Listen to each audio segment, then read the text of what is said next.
नमस्कार मित्रांनो, युहान ऑनलाईन मध्ये तुम्हा सर्वांचं स्वागत आहे। आज आपण या व्हिडिओमध्ये होमगार्ड भरती 2024 याबद्दल सविस्तर माहिती घेणार आहोत। तर मित्रांनो, यासाठी कोणकोणते डॉक्युमेंट्स लागणार आहेत तर या ठिकाणी रहिवासी पुरावा देणं बंधनकारक आहे। त्याच्यामध्ये आधार कार्ड आहे, मतदान कार्ड आहे, शैक्षणिक अर्हता प्रमाणपत्र म्हणजे तुमचं 10वी 12वी ग्रॅज्युएशन जे काही असेल त्याचं प्रमाणपत्र देणं गरजेचं आहे। जन्म तारखेच्या पुराव्यासाठी 10वीचं बोर्ड सर्टिफिकेट किंवा शाळा सोडल्या दाखला देणं गरजेचं आहे। तांत्रिक अर्हता धारण करीत असल्यास तत्सम प्रमाणपत्र। मित्रांनो, हे महत्त्वाचं आहे। जर तुमच्यापैकी कोणी तांत्रिक अर्हता म्हणजे काय, तर या ठिकाणी त्यांनी दिलेलं आहे, पाहू शकता। एक्स्ट्रा गुण भेटणार आहेत, तर ते म्हणजे ITI, खेळाडू असेल तर, माजी सैनिक असाल तर, NCC B किंवा C सर्टिफिकेट असेल तर, आणि नागरिक संरक्षण सेवेत परंतु स्थानिक ठिकाणी 3 प्रशिक्षण पूर्ण केलेले प्रमाध्यपत्र धारक उमेदवार, जड वाहन चालक परवाना धारक, तर तुम्हाला याच्यासाठी एक्स्ट्रा गुण भेटणार आहेत। ज्यांनी कोणी यापैकी पात्रता धारण करीत असेल तर त्यांनी यस करायचं आहे, आणि ज्या उमेदवारांसाठी 2 किंवा 3 किंवा 4 जास्त पात्र असेल तर असे तुम्ही निवडू शकता।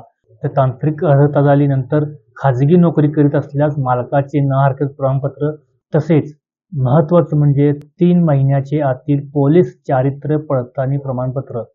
तर चला तर मित्रांनो, हे झाली फक्त डॉक्युमेंटची पूर्तता काय लागणार आहे। तर आता आपण पाहणार आहोत की होमगार्डसाठी अर्ज कशा पद्धतीने करायचा आहे ते। तर सर्वप्रथम याची ऑफिशियल वेबसाईट ओपन करून घ्यायची आहे। याची लिंक मी तुम्हाला डिस्क्रिप्शन मध्ये दिलेली आहे। लिंक ओपन करताच या ठिकाणी तुम्हाला ज्या ज्या जिल्ह्यांचे जाहिराती सुटले आहेत सर्व जाहिराती, तसेच त्यांचा कालावधी या ठिकाणी दिसेल, तुम्ही चेक करून पाहू शकता। आणि महत्त्वाचं म्हणजे तुम्ही ज्या जिल्ह्यातून आहात त्याच जिल्ह्यासाठी अर्ज करायचा आहे। या ठिकाणी होम पेजवर आल्यानंतर HGS म्हणजे होमगार्ड एनरोलमेंट या बटनावरती क्लिक करायचं आहे। क्लिक करता काही ऑप्शन ओपन होतील, तर यामध्ये एनरोलमेंट शेड्यूल दिलेलं आहे, तसेच ज्या त्या जिल्ह्यावाईज त्यांनी या ठिकाणी कॉन्टॅक्ट नंबर सुद्धा दिलेले आहेत। तुम्ही त्याच्यावरती कॉन्टॅक्ट करून इतर कोणती माहिती हवी असल्यास त्या ठिकाणी कॉन्टॅक्ट करून तुम्ही माहिती घेऊ शकता। तसेच या ठिकाणी एनरोलमेंट रिझल्ट आहेत, एनरोलमेंट फॉर्म, तर आपल्याला या ठिकाणी एनरोलमेंट फॉर्म भरायचा आहे म्हणजे ऍप्लिकेशन करायचं आहे। तर त्यासाठी आपल्याला ऑनलाईन एनरोलमेंट फॉर्म याच्यावरती क्लिक करायचं आहे। क्लिक करताच आपल्यासमोर एक फॉर्म ओपन होईल, ते फॉर्म भरून घ्यायचं आहे। तत्पूर्वी या ठिकाणी लाल अक्षरामध्ये त्यांनी काही महत्त्वाच्या सूचना दिल्यात, सूचना वाचून घ्यायच्या आहेत। उमेदवारांनी पथक किंवा उपपथक निवडताना आपला निवासी पत्ता ज्या जिल्ह्यातील आहे त्याच जिल्ह्यात अर्ज करावा व तालुक्यातील नजीकचे पथक निवड करावे। तसेच पोलीस ठाण्याची निवड करताना आपला निवासी पत्ता ज्या पोलीस ठाण्याच्या हद्दीमध्ये येतो ते पोलीस ठाणे निवड करावे। अन्य जिल्हा तथा तालुक्यातील पथक उपपथक निवड केल्यास सदर अर्ज अपात्र ठरतील। तर मित्रांनो, सर्वप्रथम या ठिकाणी जिल्हा निवडायचा आहे।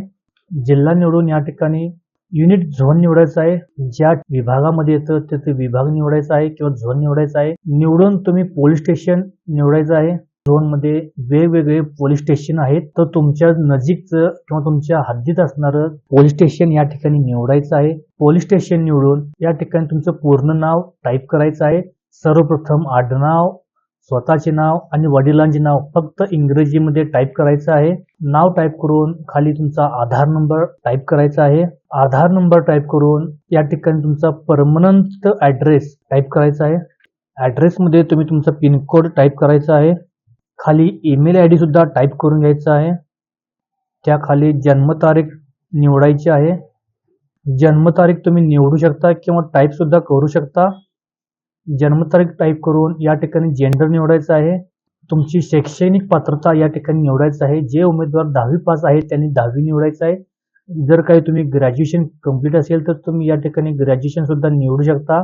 आणि या ठिकाणी तुमचं प्रोफेशन निवडायचं आहे, मॅन्डेटरी नाहीये। जे काही तुम्ही असाल तर ते या ठिकाणी निवडायचं आहे। शेतकरी असेल तर शेतकरी, यापैकी काही नसेल तर अदर निवडू शकता। या ठिकाणी तुमचा मोबाईल नंबर टाईप करायचा आहे। मोबाईल नंबर टाईप करून या ठिकाणी टेक्निकल सर्टिफिकेट, जे तुम्हाला मी टेक्निकल सर्टिफिकेटशी बोललेलो होतो किंवा तांत्रिक अर्हता बोलवतो, त्यापैकी तुम्ही किती पात्रता किंवा किती तांत्रिक अर्हता कंप्लीट करताय किंवा धारण करता ते या ठिकाणी तुम्हाला निवडायचं आहे। 1 2 3 4 5 6। तर मित्रांनो, जाहिरातीमध्ये दिलेले जे काही तांत्रिक अर्हता आहेत ते वाचूनच तुम्ही या ठिकाणी निवडायचं आहे। आणि त्या प्रत्येक अर्हतेला तुम्हाला ठराविक गुण दिलेले आहेत, तर ते गुण तुम्हाला भेटतील. त्यानंतर खाली या ठिकाणी तुमची उंची टाईप करायची आहे सेंटीमीटरमध्ये. उंची टाईप करून या ठिकाणी यापूर्वी होमगार्डमध्ये होता का येस ऑर नो करायचं आहे. नो करून सर्व माहिती व्यवस्थित भरली आहे का एक वेळ चेक करायचं आहे. सर्व माहिती व्यवस्थित भरली असेल तरच खाली सेव्ह बटनावरती क्लिक करायचं आहे. सेव्ह करताच तुमच्या समोर एक डायलॉग बॉक्स ओपन होईल. या ठिकाणी रेकॉर्ड ॲडेड सक्सेसफुली असा मेसेज येईल. ओके बटनावरती क्लिक करायचं आहे.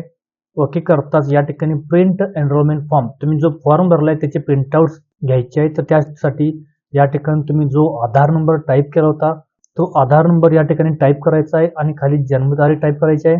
जन्मतारीख निवडून किंवा टाईप करून सबमिट बटनावरती क्लिक करायचं आहे. सबमिट करताच तुमच्या समोर तुम्ही जो फॉर्म भरला होता तो फॉर्म माहिती ओपन होईल. या ठिकाणी या फॉर्मचे प्रिंटआउट्स घेऊन संबंधित माहिती भरून या ठिकाणी फोटो चिटकवून तुम्हाला भरतीला हजर राहायचं आहे. भरतीला हजर होताना सर्व ओरिजिनल डॉक्युमेंट त्याचे झेरॉक्स घेऊन जायचं आहे. हा एनरोलमेंट फॉर्म आणि त्यासोबत तुमचे जे काही डॉक्युमेंट्स आहेत सर्व डॉक्युमेंट घेऊन हजर राहायचं आहे. तर मित्रांनो, आपली अर्ज भरण्याची प्रोसेस पूर्ण झालेली आहे. जर तुम्हाला याबद्दल काही शंका असतील तर कमेंट करायला विसरू नका आणि जर व्हिडिओ आवडल्यास व्हिडिओला लाईक, शेअर आणि सबस्क्राईब करा. धन्यवाद.